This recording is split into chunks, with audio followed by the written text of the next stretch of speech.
করছে কেমন নবোদয় মুক্তা। হ্যাঁ, তার বাড়িও তো লালছড়া।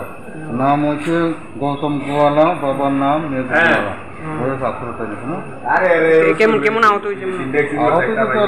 আপনি তো দেখছেন আর দুজন তো বেশি আহত হওয়ার কথা না, আহত তো ভাগ্যে গেলে যেত বুঝি। হ্যাঁ, টোটাল আহত বলতে বাইকে তারা দুজন আরোহী, একজন ড্রাইভার তো হওয়ার কথা না। আর